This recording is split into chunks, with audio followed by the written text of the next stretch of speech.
Doctor, patient কেমন আছে? ভালো না, ওনার অবস্থা খুবই ক্রিটিক্যাল। একসঙ্গে অনেকগুলো ওষুধ খেয়ে ফেলেছে তো, তা আবার হাই ডোজের। শরীরে আর নিতে পারছে না। আমরা আমাদের মতো চেষ্টা করছি, মনে হয় না তাতে কোনো লাভ হবে। এসব আপনি কি বলছেন? আমি ঠিকই বলছি ম্যাডাম, ওনার পালস চলছে ঠিকই, কিন্তু খুবই দুর্বল। আমি ডক্টর সেনকে ফোন করেছিলাম, উনি আসছেন। এখন সবই উপরওয়ালার হাতে। ডক্টর, আমি কি টনির সঙ্গে 1 মিনিটের জন্য দেখা করতে পারি? সরি ম্যাডাম, পেশেন্টের অবস্থা খুবই সিরিয়াস। এই মুহূর্তে আমরা কাউকে অ্যালাউ করতে পারবো না।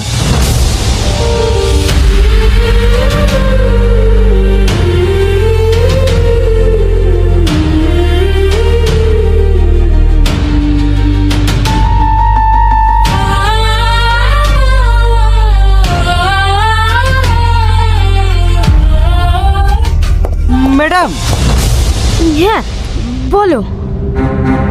এই দেখেন ম্যাম, এই অ্যাকাউন্ট থেকে স্ক্যাম করা হয়েছে। এই অ্যাকাউন্ট থেকে? হ্যাঁ ম্যাডাম, আমরা টনের অ্যাকাউন্ট সিজ করে দেওয়ার পর থেকেই সমস্ত ট্রানজ্যাকশন এই অ্যাকাউন্টেই হয়েছে। বাড়ি কোথায় এর? অ্যাড্রেস পেয়েছো? হ্যাঁ ম্যাডাম, রানীনগর। ঠিক আছে, ওখানকার লোকাল থানায় ইনফর্ম করো, আমরা এক্ষুনি বেরোবো। ঠিক আছে ম্যাডাম।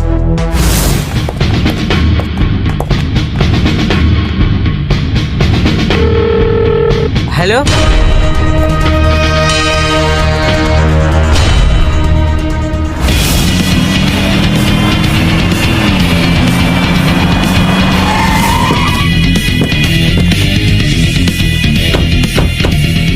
আসামি তুলেছেন?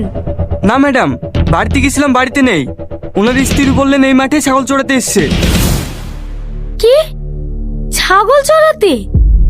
হ্যাঁ ম্যাডাম, আপনাদের ফোন পাওয়ার পরে গ্রামে এসে খোঁজ নিয়ে দেখলাম ওনার নামে কোনো ব্যাড রিপোর্ট নেই। যাকে জিজ্ঞেস করছি সেই বলছে উনি খুব ভালো মানুষ। কি ভালো মানুষ? কোটি কোটি টাকার স্ক্যাম করে ভালো মানুষের মুখোশ পরে বসে আছে। স্যার, আতরালি মাঠে নাই। এ ভাই বলছে ওকে নাকি গঙ্গার ধারে ছাগল চড়াতে দেখেছে। তুমি ওকে চেনো? হ্যাঁ ম্যাডাম, চিনবো না কেন? আমাদের বাড়ি পাশেই তো বাড়ি। গাড়িতে ওঠো। কেন ম্যাডাম, আমি কি করবো? আরে ভয় নেই, তুমি ওকে চিনিয়ে দেবে। উঠে বসো। ঠিক আছে ম্যাডাম।